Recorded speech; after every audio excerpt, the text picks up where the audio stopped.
వాళ్ళు మన కొరకు ఏర్పాటు చేయబడిన వాక్య భాగము నిర్గమకాండము 6వ అధ్యాయము 6 నుంచి 7 వచనాల వరకు మనం చదువుకుందాం. కాబట్టి నీవు ఇశ్రాయేలీయులతో ఇలాగ చెప్పుము, నేనే యెహోవాను, నేను ఐగుప్తీయులు మోయించున్న బరువుల క్రింద నుండి మిమ్మల్ని వెలుపలికి రప్పించి వారి దాస్యత్వంలో నుండి మిమ్మల్ని విడిపించి నా బాహువు చాపి గొప్ప తీర్పును తీర్చి మిమ్మల్ని విడిపించి మిమ్మల్ని నాకు ప్రజలుగా చేర్చుకొని నీకు దేవుడనై యుందును. అప్పుడు ఐగుప్తీయుల బరువు క్రింద నుండి మిమ్మల్ని వెలుపలికి రప్పించిన మీ దేవుడైన యెహోవాను నేనే అని మీరు తెలుసుకుంటారు. ప్రార్థన చేసుకుంటారు. కృపగల ప్రభువా, పరిశుద్ధుడా, జీవాధిపతి, నీకు వందనాలు నాయన. ఈ ఉదయ సమయంలో మీ పాద సన్నిధిలో మీ పక్షంగా నిలబడడానికి నాకు ఇచ్చిన ఈ సమయం కొరకు కృతజ్ఞతలు నాయన. ఇదిగో ఇక్కడ నిలబడి ఉన్నటువంటి ఈ స్థలమును బట్టి వందనాలు. ఈ స్థలంలో నిలబడే ధన్యతనిచ్చినందుకు కృతజ్ఞతలు. ఇక్కడ నిలబడి నేను మాట్లాడే ప్రతి మాట మీ యొద్ద నుండి వచ్చినదై ఉన్నట్లు నన్ను మీ స్వాధీనంలో పెట్టుకొని మీ ఆత్మతో నన్ను నింపండి. మరి అట్లాగే వింటున్న సంఘాన్ని జ్ఞాపకం చేసుకోండి. వింటున్నటువంటి సంఘానికి వెలగలిగే చెవి, గ్రహించే మనసు, పాటించే జీవితాలు మా అందరికీ దయచేయమని యేసు నామములో ప్రార్థించి అడిగి వేడుకుంటున్నాము తండ్రి, ఆమేన్. ప్రియులారా, పరిశుద్ధ గ్రంథంలో నుంచి ఈ సంవత్సరం మనం ధ్యానం చేసుకుంటున్న వాక్యాంశం ఏమిటి? ఆయనను మరింత ఎరిగి ఉండుట. మూల వాక్యము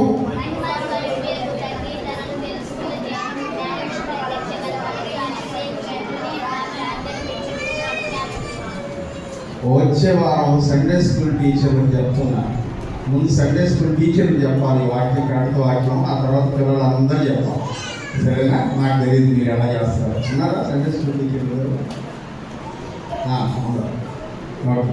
ప్రియులారా, దేవుని వాక్యంలో మనం చూస్తూ ఉన్నాము, మహిమా స్వరూపి యొక్క తండ్రి తనను తెలుసుకుంటే ఎందు మీకు జ్ఞానము ప్రత్యక్షతయు గల మనస్సు అనుగ్రహించినట్లు నేను మీ కొరకు ప్రార్థన చేస్తున్నాను, లేకపోతే విజ్ఞాపన చేస్తున్నానని భక్తుడైన పౌలు గారు చెప్పినటువంటి వాక్యాన్ని మూలవాక్యంగా చేసుకొని దేవుని వాక్యాలను మనం ధ్యానం చేయడం ప్రారంభించాం. ప్రియమైనటువంటి వాళ్ళ, అయితే ఈ వాక్యం ధ్యానం చేసుకుంటున్నప్పుడు దేవుడు తన గురించి తాను ప్రజలకు తెలియజేస్తున్నటువంటి విధానాల గురించి మనం నేర్చుకుంటూ దేవుడు ఈ ప్రకృతిని విశ్లేషించడం ద్వారా ఆయన గురించి మనం ఏం తెలుసుకోగలమో దాన్ని తెలియజేస్తున్నాడు అని గమనించాం.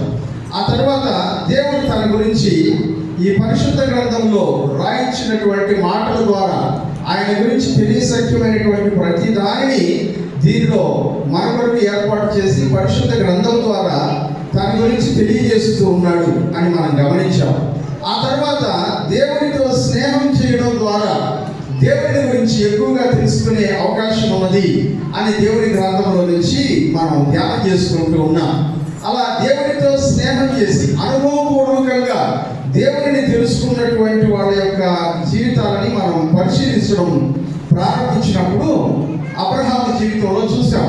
అబ్రహాం అన్నాడు, దేవుడి గురించి నీకేం తెలుసు అబ్రహాం గారు అని అంటే ఆయన అన్నాడు, నా దేవుడు యెహోవా ఈరే, ఆయన అన్నీ చూసుకుంటాడు, కాబట్టి నాకు ఏ టెన్షన్ లేదు, ఆయనకు నాకు అవసరమైన ప్రతి దానిని ఆయన చూసుకునేటువంటి వాడై ఉన్నాడు అని అన్నాడు. ఆ తర్వాత హాగర్ చెబుతుంది, ఆయన గురించి సాక్ష్యం చెబుతూ దేవుడు ఎట్లాంటి వాడు అంటే దేవుడి వాక్యంలో హాగర్ అంటుంది, నా దేవుడు అన్నాడు నాతో, నేను ఇష్మాయేలు దేవుడను అన్నాడు. అంటే నేను నీ ప్రార్థన వినే దేవుడును అన్నాడు. కానీ నాకేమర్థమైందంటే దేవుడిని చూడగా, దేవునితో మాట్లాడగా, ఆయన నన్ను దర్శించినటువంటి పరిస్థితులను గమనించగా నాకు అర్థమైంది ఏంటంటే నా దేవుడు ఎల్రోయి దేవుడు అనగా నన్ను చూస్తూ ఉన్నటువంటి దేవుడు, ఆయన విలువాడు మాత్రమే కాదు చూస్తూ ఉండేటువంటి దేవుడు అని నాకు అర్థమైంది అని హాగర్ చెప్తుంది. ఆ తర్వాత అబ్రహాం కుమారుడైనటువంటి ఇస్సాకు గురించి మనం ధ్యానం చేసుకుంటున్నప్పుడు ఇస్సాకును దేవుడి గురించి ఒక మాట అడిగితే ఇస్సాకు అంటాడు, మా నాయన కాలంలో నా దేవుడు ఎల్రోయి దేవుడే, యెహోవా ఈరే దేవుడు, ఆయనే అన్నిటినీ చూసుకునే దేవుడు, అందుకు అందులో ఎట్లాంటి సందేహం లేదు. అందుకు ప్రత్యక్ష సాక్షి నేనే. మా నాన్న అన్నాడు, నాన్న గొర్రెపిల్ల లేదు పనికి అంటే దేవుడు చూసుకుంటాడు పదరా అన్నాడు. గొర్రెపిల్ల కోసం కొండ మీద నేను వెతుకుతా ఉంటే గొర్రెపిల్ల నేనే నాకు అప్పుడే అర్థమైంది.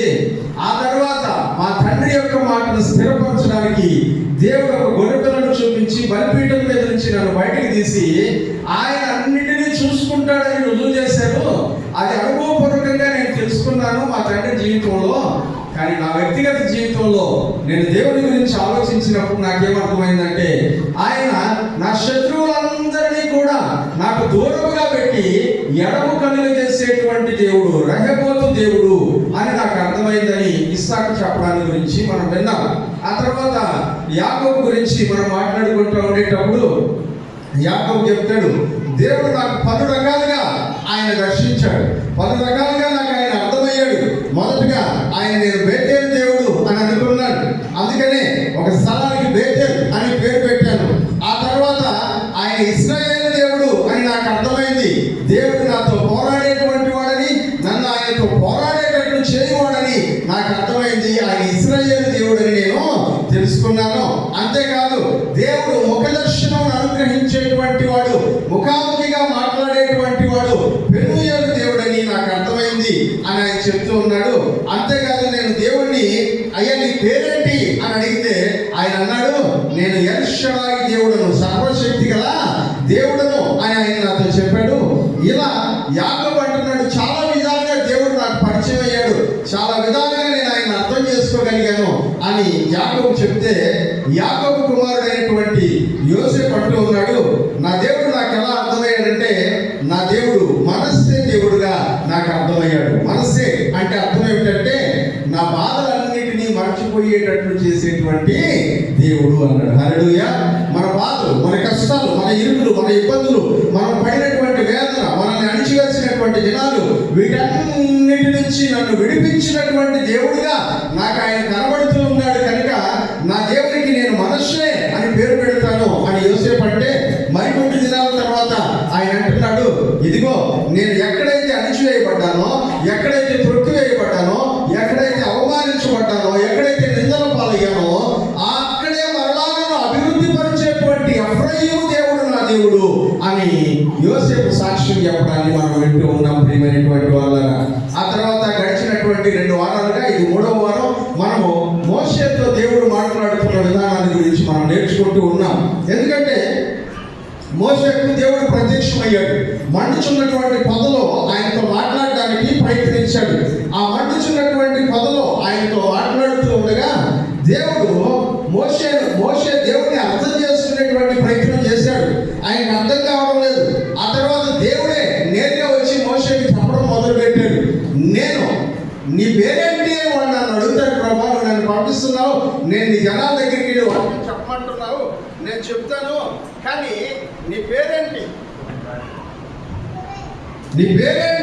అని వాళ్ళు నన్ను అడుగుతాను, నేను వాళ్ళకి ఏమని సమాధానం చెప్పేది అని మోషే అడిగితే మోషేతో ఆయన అన్నాడు, నేను యెహోవా దేవుడను అన్నాడు. హల్లెలూయా.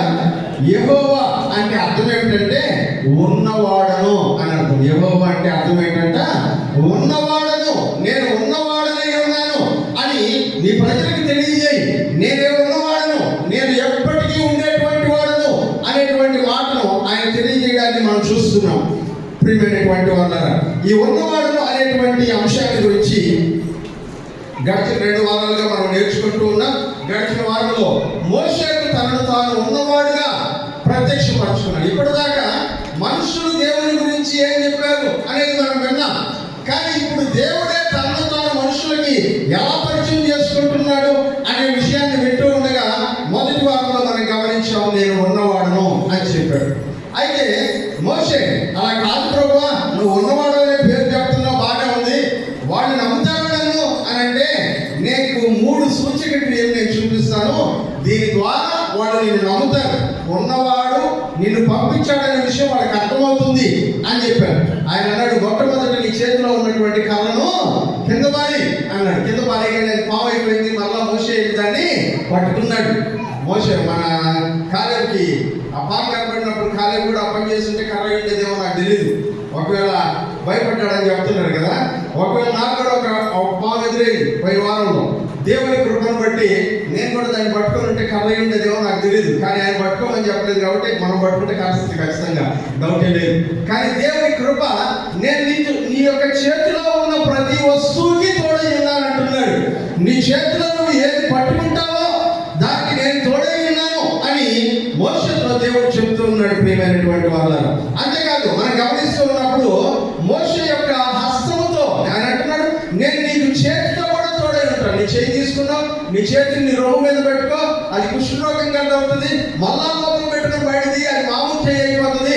నీ చేతితోనూ నీ హృదయంతోనూ నేను ఉన్నవాడను అనే విషయం నీకు అర్థమవుతుంది అని అన్నాడు. ఆ తర్వాత మోషేతో దేవుడు చెప్పాడు, నీళ్ళను తీసి క్రింద పోయి అవి రక్తంగా మారుతాయి. నేను నీ ప్రాణమైనటువంటి వాడను, నీ ప్రాణములకు నేను తోడై ఉన్నటువంటి వాడను అని దేవుడు చెప్పాడు. మోషే అర్థం చేసుకునేటువంటి ప్రయత్నం చేశాడు. ఆ తర్వాత మోషేతో దేవుడు అన్నాడు, నీ బలహీనతల్లో నేను ఉన్నటువంటి వాడు. మోషే అన్నాడు, అయ్యా నేను నాలుగు మందం కలిగినటువంటి వాడు అంటే నీ బలహీనతల్లో నేను నీకు తోడై ఉన్నవాడను అని చెప్తూ ఉన్నాడు. అంతేకాదు, నేను మాట్లాడలేదు ప్రభు అంటే నీ నాలుగుకు నేను తోడై ఉన్నవాడను అని చెప్తూ ఉన్నాడు. ప్రభువా నాకు సహాయం లేకుండా నేనేం చేయలేను ప్రభు అంటే నువ్వు ఎవరిని సహాయం తెచ్చుకుంటావో తెచ్చుకో, వాళ్ళకు నేను తోడై ఉన్నవాడను అని అంటాడు. ప్రియమైనటువంటి వాళ్ళ, ఈ విషయాలన్నీ గడిచిన వారంలో మనము ధ్యానం చేసుకున్నాం. దేవుడు అంటున్నాడు, నేను ఉన్నవాడను. హల్లెలూయా, నేను ఉన్నవాడు. నువ్వు ఎలాంటి పరిస్థితుల్లో ఉన్నా సరే నేను ఉన్నవాడు. నీ భూత భవిష్యత్ వర్తమాన కాలములన్నిటిలో కూడా నేను ఉన్నవాడనై ఉన్నాను. ఏ సమయంలో ఏ స్థలంలో నేను లేను అని అనుకోబాకు. నువ్వు ఎక్కడ ఏ స్థలంలో ఉన్నప్పటికీ నీతో పాటు నేను ఉన్నవాడనై ఉన్నానని దేవుని వాక్యంలో మనము గమనిస్తూ ఉన్నాం. అయితే ఈ వారంలో దేవుడు మోషేని ఇశ్రాయేలీయుల దగ్గరికి పంపిస్తూ ఉన్నాడు. ఇశ్రాయేలీయుల దగ్గరికి వెళ్ళి నేను చెప్పిన మాటల్ని వాళ్ళకి చెప్పి, నీకు అర్థమైంది కదా నేను ఉన్నవాడను అనే విషయము, వాళ్ళకు కూడా నేను ఉన్నవాడను అనే విషయం అర్థమయ్యేటట్టు చెప్పు అని అన్నాడు. అందుకని మోషే దేవుని మాట ప్రకారము బయలుదేరి ఇశ్రాయేలు ప్రజల దగ్గరికి వెళ్ళాడు. ఇశ్రాయేలు ప్రజల దగ్గరికి వెళ్ళేటప్పుడు దేవుడు మోషేతో చెప్పినటువంటి మాట, నేను ఉన్నవాడని నీకు తెలియజేస్తున్నాను కదా, ఎందుకు నేను ఉన్నవాడను అనే విషయం నీకు అర్థమయ్యేటట్టు చెప్తాను అని మోషేతో కొన్ని మాటలు చెప్పాడు. చదువుకుందాం ఒకసారి ఆ మాటల్ని. నిర్గమకాండము 2వ అధ్యాయం. నిర్గమకాండం 2వ అధ్యాయం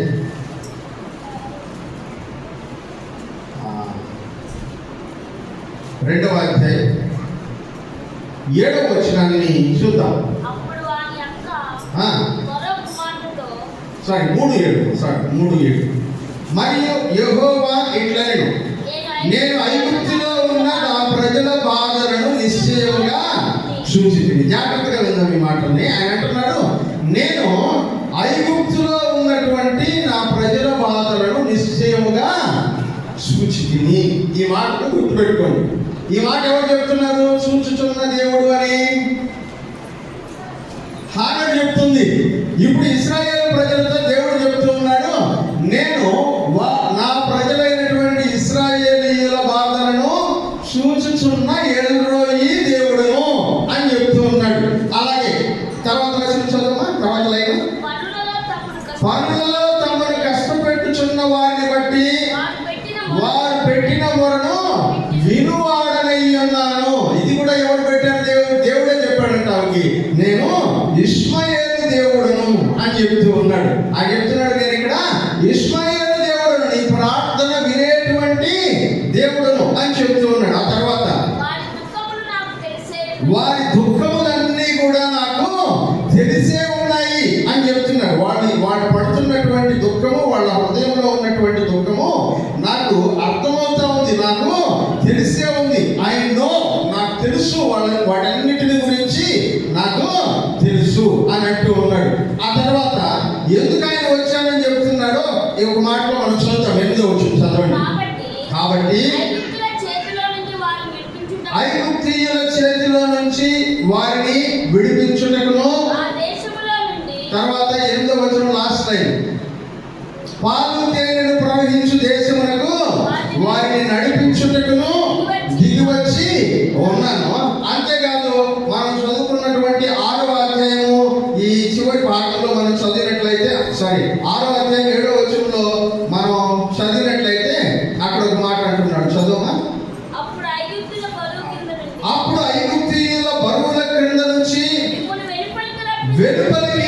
విడిపించేటువంటి దేవుడును. ఇప్పుడు 3 విషయాలు చెప్తున్నాడు. నేను వాళ్ళను విడిపించడానికి, వాళ్ళను నడిపించడానికి, వాళ్ళని బరువుల క్రింద నుండి రప్పించడానికి లేకపోతే తప్పించడానికి నేను వచ్చా. ఈ పనులన్నిటినీ నేను చేసిన తర్వాత నేను ఉన్నవాడును అనే విషయాన్ని వాళ్ళు అర్థం చేసుకుంటారు. ఇవన్నీ నేను చేసిన తర్వాత నేను ఉన్నవాడును అనే విషయాన్ని వాళ్ళు అర్థం చేసుకుంటారు. ప్రియమైనటువంటి వాళ్ళారా, దేవుడు చెప్తున్నాడు, నువ్వు ఏ స్థితిలో ఉన్నా, ఏ పరిస్థితిలో ఉన్నా, ఎక్కడ ఉన్నా దానితో సంబంధం లేకుండా దేవుడు ఏమై ఉన్నాడంట, నీ తోడే ఉన్నటువంటి వాడై ఉన్నాడు. నీతోనే ఉన్నటువంటి వాడు, ఆయన ఉన్నటువంటి వాడు. అయాం అంటాడు. అయాం, నేను ఎప్పటికీ నీతోనే ఉన్నవాడును అని అంటాడు. నీతోనే ఉండేవాడు. నువ్వు ఎక్కడున్నా, ఏ స్థితిలో ఉన్నా, ఏ పరిస్థితిలో ఉన్నా, ఎలాంటి ఇబ్బందికర స్థితిలో ఉన్నా, అన్ని ప్రదేశాల్లోనూ, అన్ని స్థలములలోనూ, అన్ని చోట్ల నేను నీతో పాటు ఉన్న దేవుడనై ఉన్నాను. వాక్యంలో ఆయన అదే చెప్తున్నాడు, నేను ఉన్నవాడను అనేటువంటి మాటకు ఆయన అర్థం అదే చెప్తున్నాడు. నా ప్రజలు ఎక్కడ ఉంటారో, నా ప్రజలు ఏ ప్రదేశంలో ఉంటారో ఆ ప్రదేశంలో నేను కూడా ఉన్నవాడనై ఉన్నాను అని అంటాడు. మనం చదివితే యాకోబుని గురించి దేవుని వాక్యంలో మనం చదువుతా ఉండేటప్పుడు, యాకోబు బయలుదేరి వచ్చినప్పుడు దేవుని యొక్క సైన్య సమూహం అంతయు బయలుదేరి వచ్చును అని చెప్తారు. అంటే యాకోబుతో పాటు ఎవరున్నారంటే అక్కడ దేవుని యొక్క సైన్య సమూహం అంతా యాకోబు ఉన్నటువంటి ఊరిలో ఉన్నదట. ఐగుప్తీయులు ఇశ్రాయేలీయులు ఐగుప్తు దేశంలో నుంచి బయటకు వచ్చినప్పుడు దేవుని వాక్యంలో రాయబడుతున్నటువంటి మాట ఏంటంటే, అప్పుడు ఐగుప్తులో నుంచి దేవుని యొక్క సేనలన్నీ బయలుదేరి వెళ్ళను అనేటువంటి మాటను మనం చూస్తాం. అంటే దేవుని ప్రజలు ఎక్కడున్నారో వాళ్ళని కాపాడడానికి దేవుని యొక్క మహా సైన్యము ఉన్నటువంటి చోటున ఉన్నది అనే విషయం మనకు అర్థమవుతా ఉంది. అందుకనే దేవుడు చెప్తున్నాడు, నువ్వు ఎక్కడ ఉన్నప్పటికీ, నువ్వు ఉద్యోగంలో ఉన్నా, భాగస్వామ్యంలో ఉన్నా, కూలి పనికి వెళ్తున్నా, దేవుని పరిచయం చేస్తున్నా, నువ్వు ఎక్కడ ఉన్నప్పటికీ నేను నీతో ఉన్నవాడును, నేను నీతో ఉన్నవాడు. ఇది మనం అర్థం చేసుకుంటే, మనం ఎక్కడికి వెళ్ళినా సరే ఆయన మనతో పాటు ఉన్నవాడు. మనం ఏం చేస్తున్నా సరే ఆయన మనతో పాటు ఉన్నవాడు.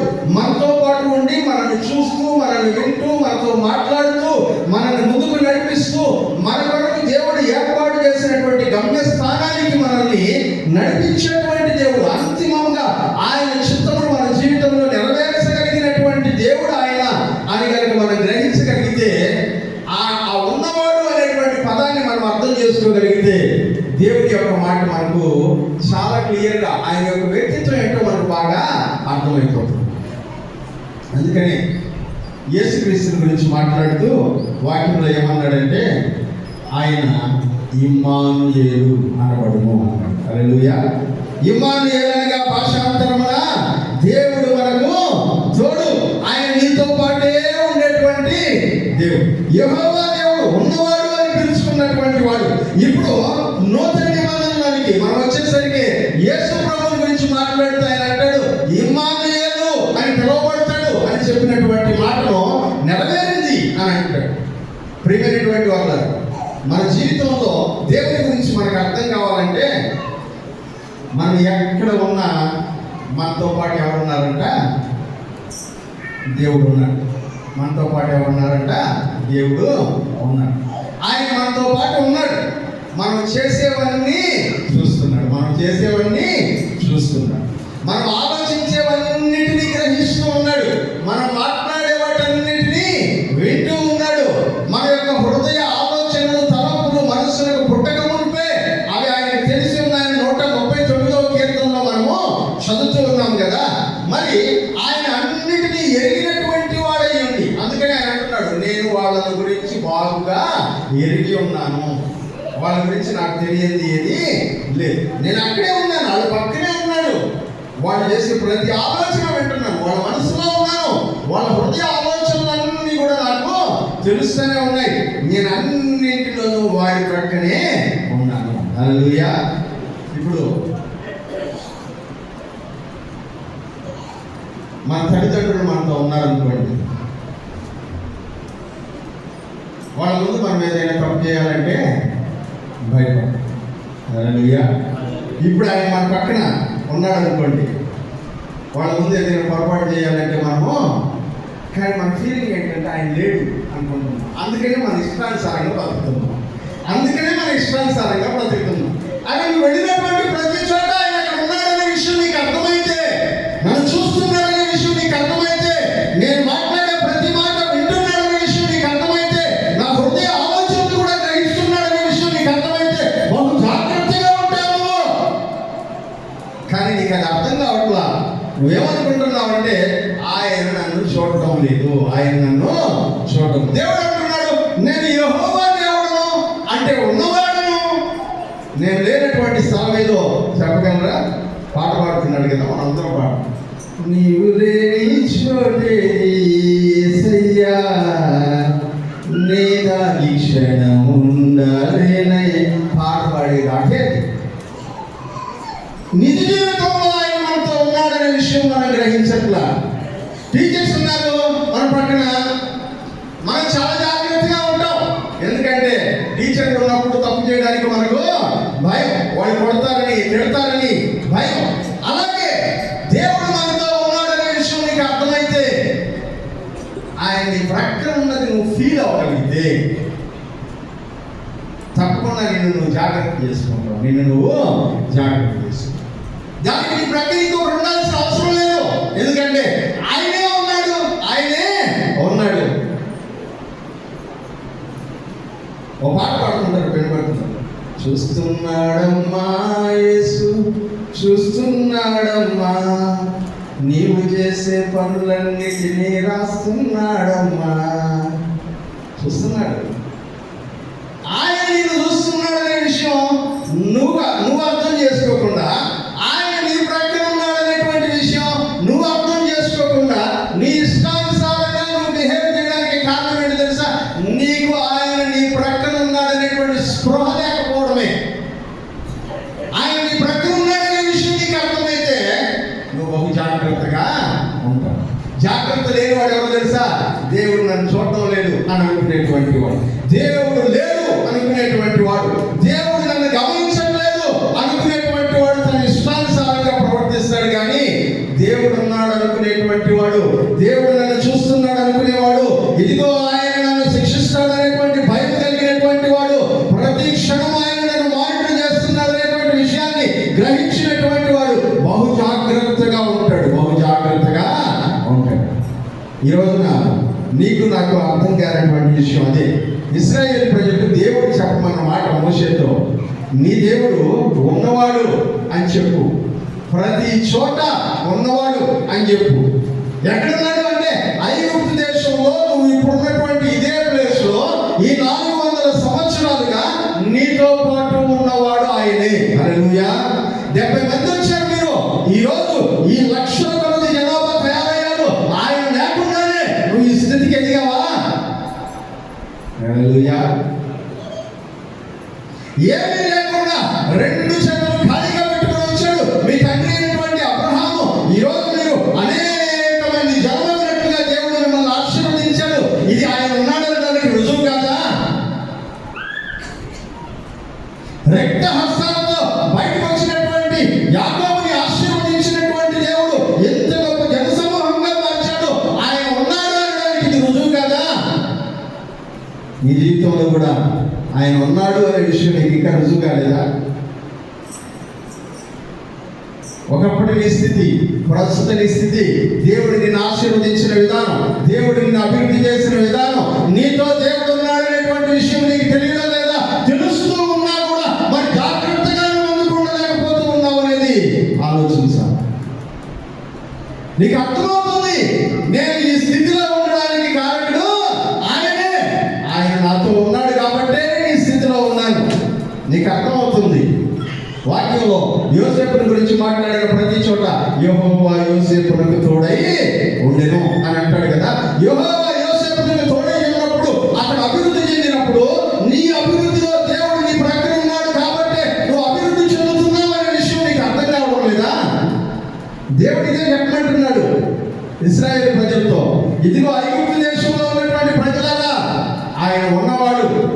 ఈ 430 సంవత్సరాల పాటు ఆయన మీతో ఉన్నవాడు. మీ అభివృద్ధిలో ఆయన మీతో పాటు ఉన్నటువంటి వాడు. మీ విస్తరణలో ఆయన మీతో పాటు ఉన్నటువంటి వాడు. మీ గొర్రెలు మేకలు ఆస్తిపాస్తుల అభివృద్ధిలో ఆయన మీతో పాటు ఉన్నటువంటి వాడు.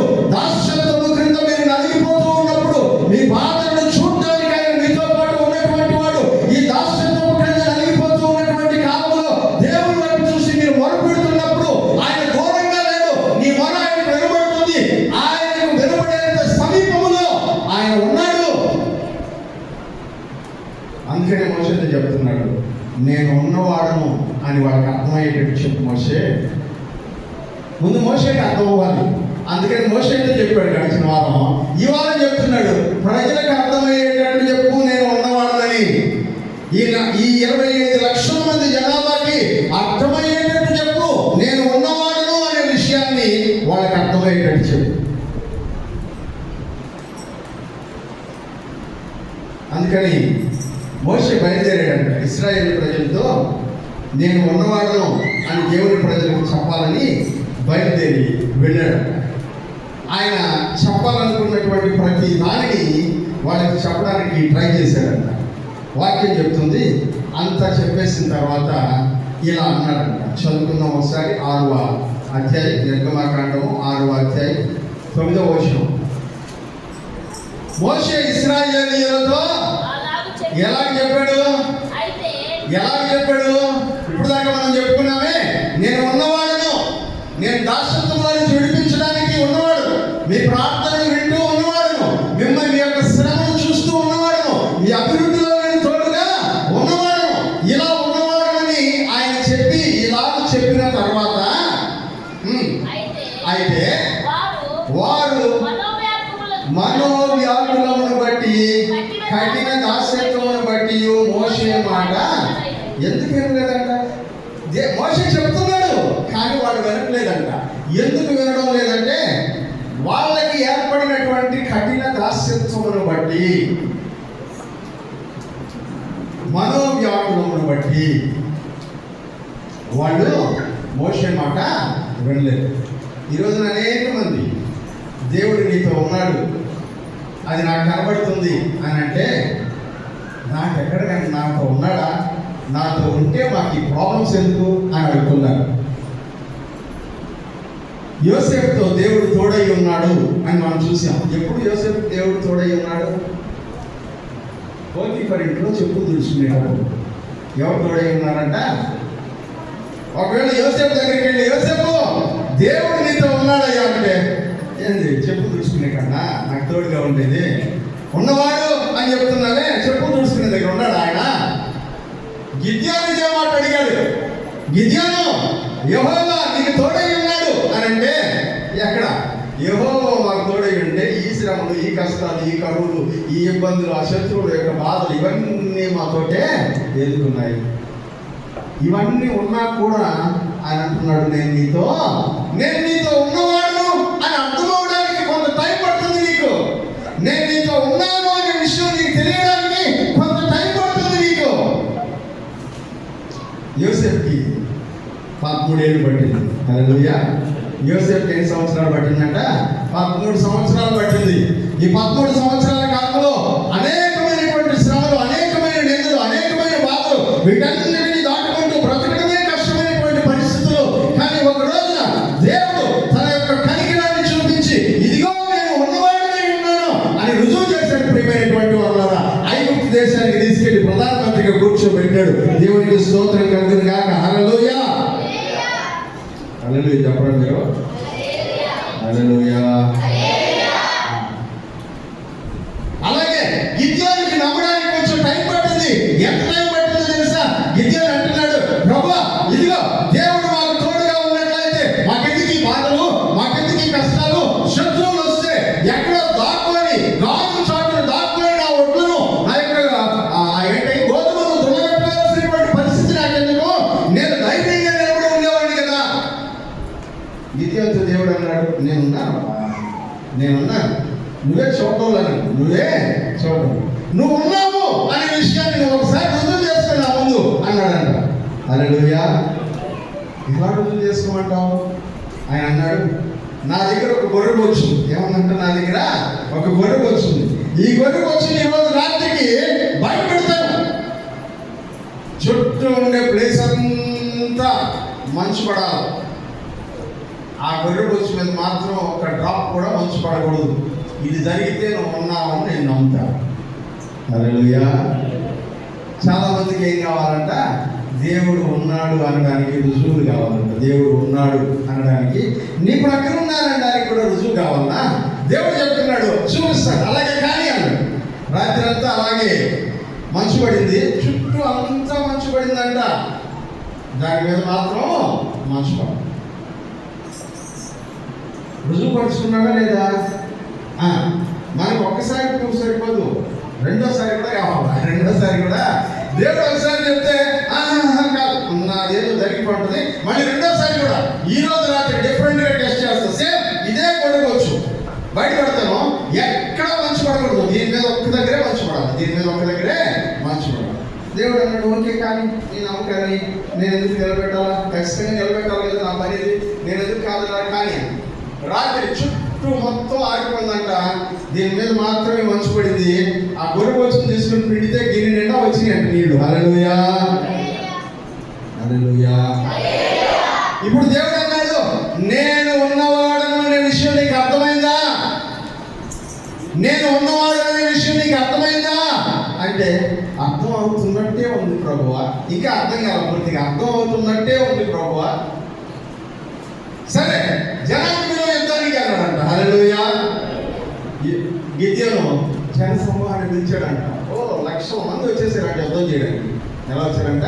1,00,000 మంది వచ్చారంట. దేవుడు చెప్పాడు, ఎంతమంది వద్దు ఏంటంట, ఎంతమంది. ఎందుకంటే ఇతనిలో ఉండేటువంటి డౌట్ని కంప్లీట్గా తీసేయాలి. దేవుని పని ఎంతమంది వద్దు. అందుకని నువ్వేం చేస్తావు అంటే 3 కండిషన్స్ చెప్పి వెళ్ళిపోమని చెప్పన్నాడు. నెంబర్ 1 కండిషన్, భయపడే వాళ్ళందరూ వెళ్ళిపోండి అన్నాడు. యుద్ధానికి వచ్చి ఏం చేస్తున్నారంటే వీళ్ళు భయపడుతున్నారు. భయపడే వాళ్ళందరూ వెళ్ళిపోండి అన్నారు. సగం మంది వెళ్ళిపోయినారంట, సగం మంది వెళ్ళిపోయినారు. మిగిలినటువంటి వాళ్ళలో 30,000 మంది దగ్గర ఉన్నారు. వాళ్ళతో చెప్పారంట, కొత్తగా పెళ్ళైన వాళ్ళు, ఈ మధ్య పొలం కొనుక్కున్న వాళ్ళు, వీళ్ళందరూ వెళ్ళిపోండి అన్నారంట. వెళ్ళిపోయినారు. 3,000 మంది మిగిలారంట. ఎంతమంది అంట? 3,000 మంది మిగిలారంట. ఈ 3,000 మంది కూడా ఎక్కువే నాకు యుద్ధం చేయడానికి. వీళ్ళని కూడా కొంతమంది పంపించేయాలంటే మరి ఎక్కడ ప్రభు అంటే వీళ్ళందరినీ తీసుకెళ్ళిపోయి అక్కడ ఒక సరస్సు కనబడుతుంది కదా, ఆ గుంటలో నీళ్లు తాగమని చెప్పన్నారంట. అందరినీ నీళ్లు తాగడం స్టార్ట్ చేశారంట. కొంతమంది చేతితో ఎత్తుకొని ఇలా నీళ్లు తాగారంట. ఇంకొంతమంది ఇట్టు పట్టుకొని అలాగే నోటితో నీళ్లు తాగారంట. దేవుడు చెప్పాడు, అలాగే నోటితో ఎత్తుకున్న వాళ్ళందరినీ పంపించేసి చేతితో ఎత్తుకొని ఇలా నీళ్లు తాగిన వాళ్ళు మాత్రం ఉంచుకోనంట. 300 మంది మిగిలారంట. హల్లెలూయా. ఇంకా దేవుడు ఉన్నవాడా అంటే డౌట్గానే ఉంది. ఇంకా దేవుడు ఉన్నవాడు అంటే డౌట్గానే ఉంది. అందుకని దేవుడు అన్నాడంటే, గిద్యోను ఫైనల్గా నీకు ఇంకొక మాట చెప్తాను. అదేంటో తెలుసా? జనాలందరినీ ఇక్కడ వదిలిపెట్టేసి ముందు నువ్వు ఒక్కడి వెళ్ళి లాస్ట్లో ఆ శత్రువుల యొక్క క్యాంప్ దగ్గరికి వెళ్ళి అట్లా చెప్పి వెళ్ళు. వాళ్ళు ఏం చెప్పుకుంటున్నారో నీకు అర్థం అవుతుంది. చెప్తే అక్కడ 2 మనుషులు మాట్లాడుకుంటున్నారంట. ఏమంటుంది తెలుసా? శత్రువులు మాట్లాడుకుంటున్నారంట. ఏమని మాట్లాడుకుంటున్నారంటే, ఇదిగో నాకు రాత్రి ఒక కళ వచ్చిందిరా. ఆ కళలో ఒక ఖడ్గం వచ్చి పడిందంటే అది ఎవరితో కాదు, గిద్యోని ఖడ్గం అని చెప్పారంట. అది ఎవరితో కాదు, గిద్యోని ఖడ్గము అని చెప్పగానే ధైర్యం వచ్చేసింది. ఇప్పుడు హల్లెలూయా. ఎంతమంది ఉన్నారు? 300 మంది ఉన్నారు. అక్కడేమో 1,00,000 మంది జనాభా ఉన్నారు. దేవుడి మీద నమ్మకం అంటే, దేవుడు ఉన్నాడని అర్థం చేసుకోవడం అంటే ఏంటో తెలుసా? ఎంతమంది ఎదురుగా ఉన్నారనేది ముఖ్యం కాదు, మనతో ఉన్నవారు ఎంతమంది అనేదే ముఖ్యం. హల్లెలూయా. మనతో ఎవరున్నారనేదే ముఖ్యం. ఆయన అనుకున్నాడు, నాతో పాటు దేవుడు ఉన్నాడు, నాకు అర్థమైపోయింది. ఆయన ఉన్నవాడు అనేటువంటి విషయం ప్రూవ్ చేసేసాడు. ఇదిగో నేను యుద్ధానికి వెళ్తున్నాను. 300 మందితో యుద్ధానికి వెళ్ళి యుద్ధాన్ని గెలిచి తిరిగి వచ్చేసాడు. దేవునికి స్తోత్రం కలుగును గాక. హల్లెలూయా. దేవుడు అంటున్నాడు, నేను ఉన్నవాడను, నేను ఉన్నవాడను. అందుకని దావీదు యుద్ధానికి వెళ్ళినప్పుడు చిన్న ఒడిసిన 5 రాళ్ళు పట్టుకొని వెళ్ళాడు. ఆతుడు ఎవడు అన్నాడు, నేనేమన్నా కుక్కలు అనుకుంటున్నావుంటరా, రాళ్ళు ఎత్తుకొని వస్తున్నావు నా పైకి అంటే నేను అన్నాడు, నువ్వు ఎవడో నాకు తెలీదు, నాతో ఉన్నవాడు ఎవడో నాకు తెలుసు. హల్లెలూయా. నాతో ఉన్నవాడు ఎవడో నాకు తెలుసు. నాతో ఉన్నవాడు నా దేవుడు, సర్వశక్తి కలిగినటువంటి దేవుడు. ఆయన ఎదిరించి నిలబడేటువంటి సామర్థ్యం నీ దగ్గర లేదు. ఆయన నా పక్కన ఉన్నాడు, ఆయన నా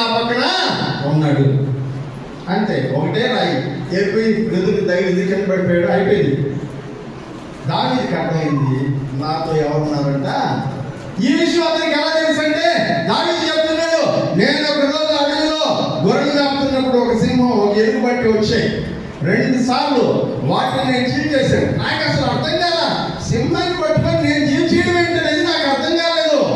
తర్వాత సీరియస్గా కూర్చొని ఆలోచించినప్పుడు, సింహాన్ని నేను ఎలా చీల్చగలిగానంటే, నా పక్కన దేవుడు ఉన్నాడు, అందుకని నేను చీల్చేయగలిగానని నాకు అర్థమైంది. హల్లెలూయా. ఆయన ఉన్నవాడు అనే విషయం నాకు అర్థమవుతుంది.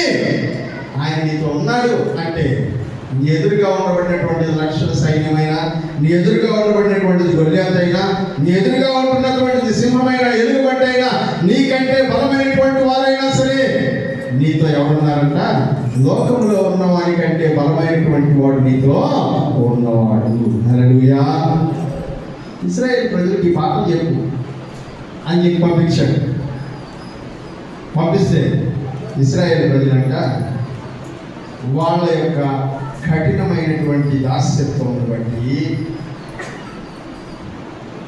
వారి మనోవ్యాకులమును బట్టి వాళ్ళు మోషే మాట వినరవి. నేను ఇంత ఉద్యమంగా చెప్తున్నాను కూడా,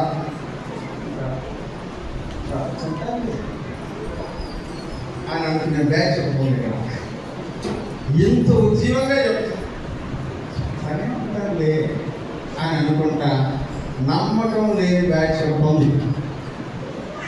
ఆ బ్యాచ్ యొక్క గుండెల్లో రాడ్ పట్ పట్ పట్ పగిలే రోజు ఒకటి రాబోతుంది. హల్లెలూయా. గట్టిగా చెప్పండి.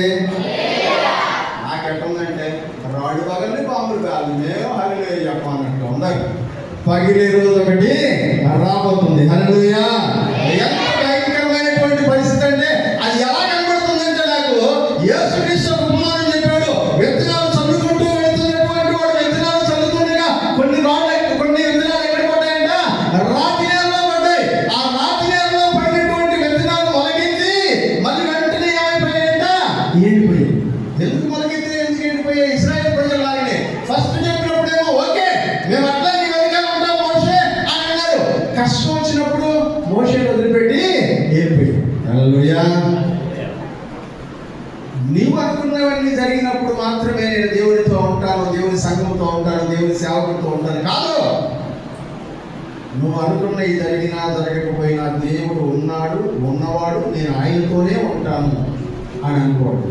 అలా జరగాలంటే క్రింద ఉండేటువంటి బండరాళ్ళు పగలాలి. హల్లెలూయా.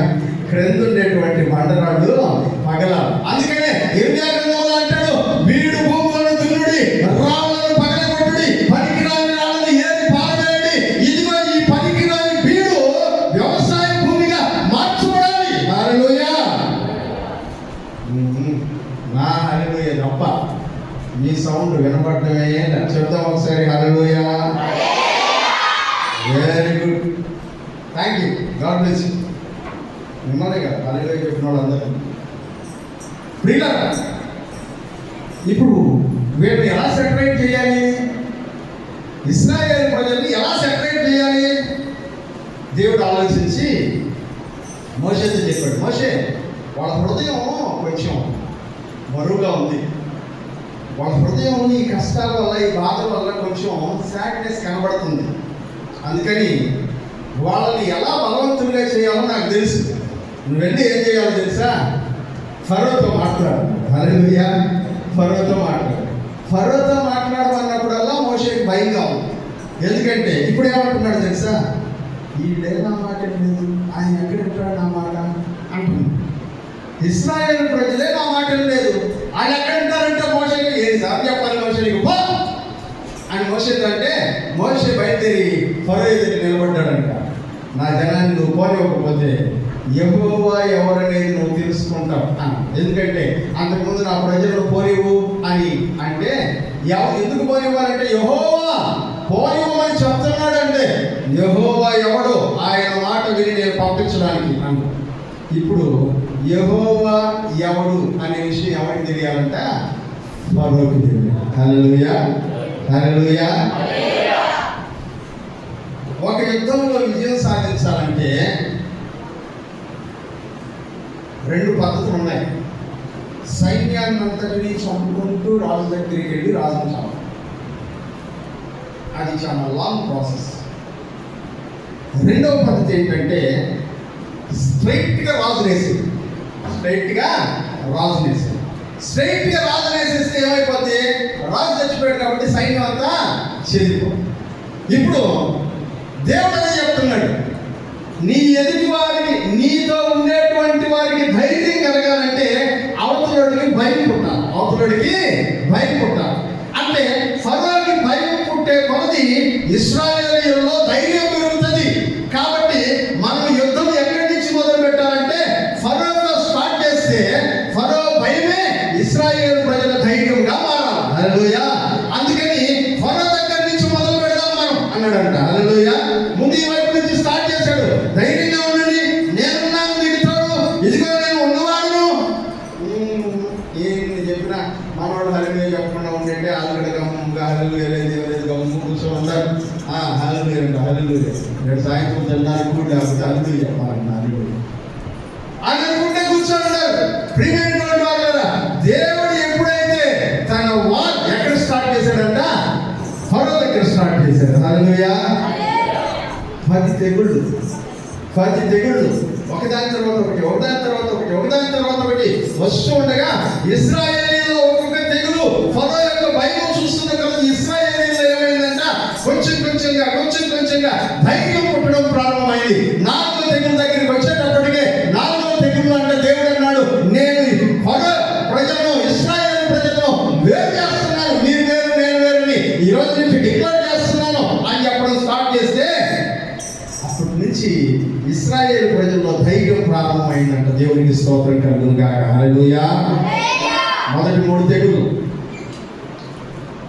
మోషే ఎలా చేశారో ఫరో యొక్క మంత్రగాడు కూడా అలాగే చేశారు.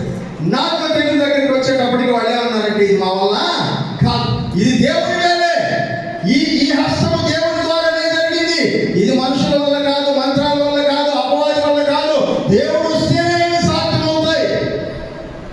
అప్పుడు ఫరో యొక్క హృదయంలో భయం, ఐగుప్తీయుల హృదయాల్లో భయం, మంత్రగాళ్ళ హృదయాల్లో భయం చూస్తున్నటువంటి వాళ్ళకి ఇప్పుడు యువతుండేటువంటి వాళ్ళు కొంచెంగా ఏమంటున్నారంట? ధైర్యం తెచ్చుకోవడం ప్రారంభించారు. వీళ్ళందరూ ఇప్పుడు మోషే వెనకాల నిలబడ్డారు. దేవునికి స్తోత్రం కలుగును గాక. హల్లెలూయా. 9వ తెగులు అయిపోయేటప్పటికే జనాలందరూ ఇప్పుడు ఎవరి ప్రక్కన నిలబడ్డారంట? మోషే ప్రక్కన నిలబడితే ఇప్పుడు మోషే చెప్తున్నాడు, ఈ రోజు రాత్రి అతి భయంకరమైనటువంటి తెగులు రాబోతుంది, మీ దేవుడు ఈ రోజు మిమ్మల్ని విడిపించేటువంటి ప్రయత్నం చేస్తున్నాడు.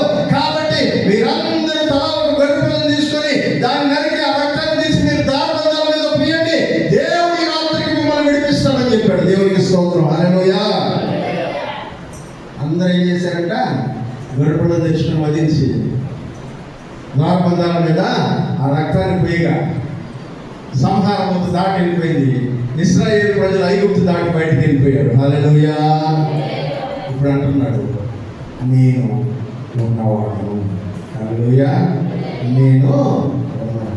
నేను ఉన్నవాడను అనే విషయం ఎప్పుడు అర్థమవుతుంది మనకు అంటే, దేవుడు నీ జీవితంలో చేసిన అద్భుతాలను నువ్వు అర్థం చేసుకుంటే ఆయన ఉన్నవాడు అని నీకు అర్థమవుతుంది. హల్లెలూయా. దేవుడు నీ జీవితంలో నువ్వు ఒకప్పుడు ఎలాంటి స్థితిలో ఉన్నావు, ఇప్పుడు ఎక్కడికి వచ్చావు జ్ఞాపకం చేసుకుంటే దేవుడు నీతో ఉన్నవాడు అనేటువంటి విషయం అర్థమవుతుంది. ఇదిగో ఆయన నీ జీవితంలో అడుగడుగునే నేను చేయబట్టి నడిపించిన విధానాన్ని నువ్వు జ్ఞాపకం చేసుకుంటే నువ్వు దేవుడు నీతో ఉన్నవాడు అనేటువంటి విషయం నీకు అర్థమవుతుంది. ఎందుకు నువ్వు దేవుడు ఉన్నాడని నమ్మలేకపోతున్నావు? దేవుడు ఉన్నాడని భయంతో ఎందుకు ఉండలేకపోతున్నావు తెలుసా? నీకు అర్థం కావట్లా ఆయన నీ ప్రక్కన ఉండేటువంటి విషయం. నీకు అర్థం కావట్లేదు. బిలాంకి ఎదురుగా దేవుని దూత నిలబడితే బిలాంకి అర్థం కాదు, ఎదురుగా దేవుని దూత ఉన్నాడు. గాడిదకి కనబడుతున్నాడు దేవుని దూత. గాడిదకి కనబడితే గాడిద భయంతో నిలబడిపోయింది. వీడికి భయం లేకుండా గాడిదని కొడుతున్నాడు. ఎందుకు కొడుతున్నాడు నీకు అర్థం కదా. కానీ ఎప్పుడైతే దేవుని దూత వచ్చి ఎదురుగా నిలబడ్డాడు, గాడిద దిగేసి సాగిలపడి, అయ్యా వెళ్ళిపోమంటే వెనక్కి వెళ్ళిపోతా. హల్లెలూయా. ప్రియమైన వాళ్ళ, ఆయన ఉన్నాడని నువ్వు ఆయన్ని చూసే పరిస్థితికి రావాలి. అప్పుడు దేవుడు నడవమన్నట్టు నువ్వు నడుస్తావు, దేవుడు మాట్లాడమన్నట్టు నువ్వు మాట్లాడతావు, దేవుడు ఉండమన్నట్టు నువ్వు ఉంటావు. హల్లెలూయా. ఆయన ఉన్నవాడు అనే విషయం నీకు అర్థం కావాలి.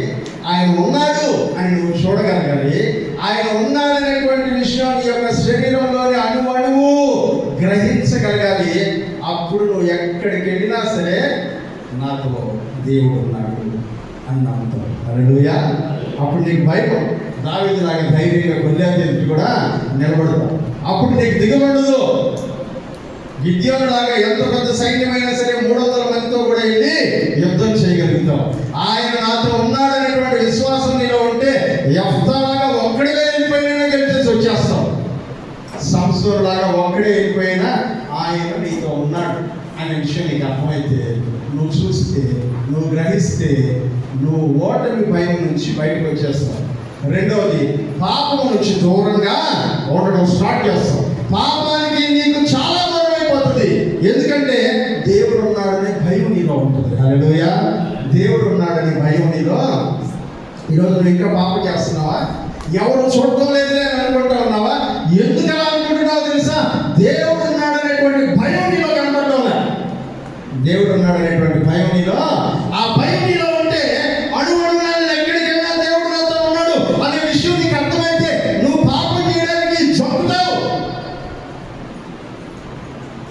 కానీ ఆ భయం నీలో కనపడకపోవడం వల్లనే ఇంకా నువ్వు పాపానికి నువ్వు బానిసగా బ్రతుకుతావు. ఇశ్రాయేలు ప్రజలు ఐగుప్తు దేశం నుంచి వెలుపలికి వచ్చేసారు. దేవునికి స్తోత్రం కలుగును గాక. హల్లెలూయా. వెలుపలికి వచ్చేసారు. వాళ్ళు అర్థం చేసుకున్నారు. దేవుడు చెప్పాడు, నేను ఉన్నవాడను. ఒక్కొక్క తెగులు అవతల దేశం మీదకి వస్తుంటే వీళ్ళ ధైర్యం పెరుగుతూ ఉందంట. వాడు కృంగిపోతుంటే, వాడు బలహీనపడుతుంటే వీళ్ళు రోజు రోజుకి ధైర్యవంతులుగా మారుతూ ఉన్నారంట. చివరి తెగులు వచ్చేటప్పటికే దేశాన్ని వదిలిపెట్టి వెళ్ళిపోవడానికి మేమందరం రెడీ, ఎంతమంది సైన్యం వచ్చినా పర్లేదు అర్థం అనుకుని దేశం దాటి వెళ్ళిపోయారు. హల్లెలూయా. అరణ్యంలో 3 రోజులు ప్రయాణం, అంత దూరం నడుచుకుంటూ వెళ్ళిపోయారు. ఎలా సాధ్యపడింది ఇది? ఆయన ఉన్నవాడు. హల్లెలూయా. ఆయన ఉన్నవాడు అనే విషయాన్ని ఇశ్రాయేలు ప్రజలు గ్రహించారు, మోషే గ్రహించారు. దేవుడు చెప్తున్నాడు, నేను ఉన్నవాడు.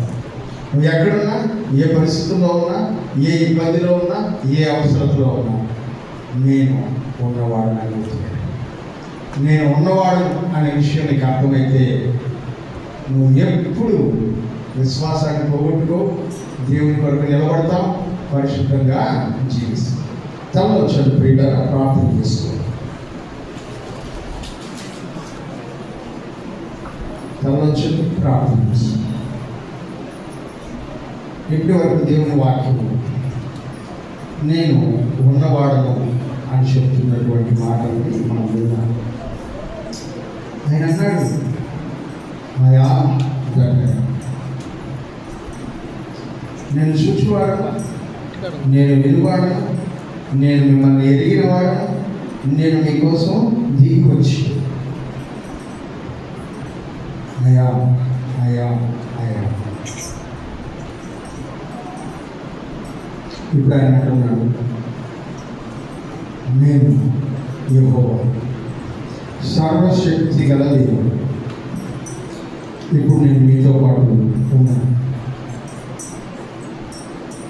నీతో పాటు ఉన్నాను. మోషే, నీతో పాటు ఉన్నాను. ముందు నువ్వు అర్థం చేసుకోే విషయం.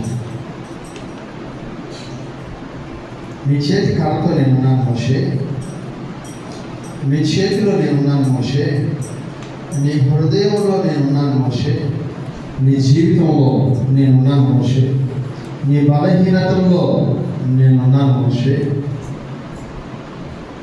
నీ నోటికి నేను తోడై ఉన్నాను మోషే, నీ సహకారులందరితో నేను ఉన్నాను మోషే.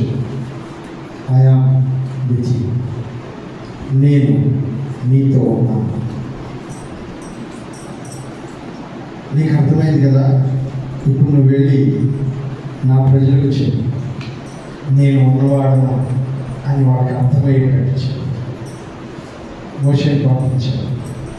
మోషే వెళ్ళాడు. మోషే ప్రజలతో చెప్పడం స్టార్ట్ చేశాడు.